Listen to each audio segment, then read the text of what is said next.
గంగిరెద్దు కుల సమస్యలను అసెంబ్లీలో ప్రస్తావిస్తానని రాష్ట్ర కార్మిక శాఖ మంత్రి వాసంశెట్టి సుభాష్ హామీ ఇచ్చారు. కోనసీమ జిల్లా రామచంద్రపురంలో జరిగిన భారతదేశ విముక్తి సంచార జాతుల 72వ స్వాతంత్ర దినోత్సవ సమావేశంలో మంత్రి సుభాష్ పాల్గొని మాట్లాడుతూ గంగిరెద్దు కులం ఎప్పుడూ తెలుగుదేశం పార్టీకి వెనుదన్నుగా నిలిచిందన్నారు. అనంతరం గంగిరెద్దు కులస్తుల సమస్యలపై మంత్రికి సంఘ నాయకులు వినతి పత్రం అందజేశారు. ఈ సమావేశంలో గంగిరెద్దు కులం ఉమ్మడి తూర్పుగోదావరి జిల్లా అధ్యక్షుడు బొమ్మన పరంజ్యోతి, సెక్రటరీ పోతుల రత్నంరాజు, గంగిరెద్దు కులస్తులు పాల్గొన్నారు.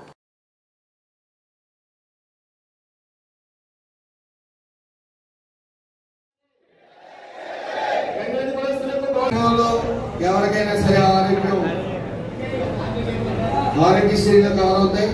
కవరమైన రోగం ఏమన్నా వచ్చి మంచాన్ని బాధలు పడితే పూర్తిగా నేను వాడికి వైద్యం చేయడానికి సిద్ధంగా ఉన్నాను.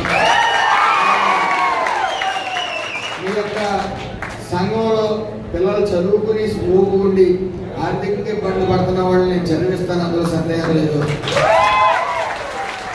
అలాగే రాజు గురించి చెప్పాలి. దీని కాన్స్టిట్యున్సీకి వచ్చినప్పుడు రాజు నా దగ్గరికి నేను అతను నేరుగా వెళ్ళాలి, ఆయన నా దగ్గరికి వచ్చాడు. అన్న మిమ్మల్ని లగ్గించుకున్న తర్వాత సమస్యలు చెప్తాం చెయ్యండి అన్న. ముందు సమస్యలు చెప్పలేదు, అన్న లగ్గించుకుంటామని చెప్పాడు. అలాగే నిరంతరం నాకు కూడా తిరిగాడు.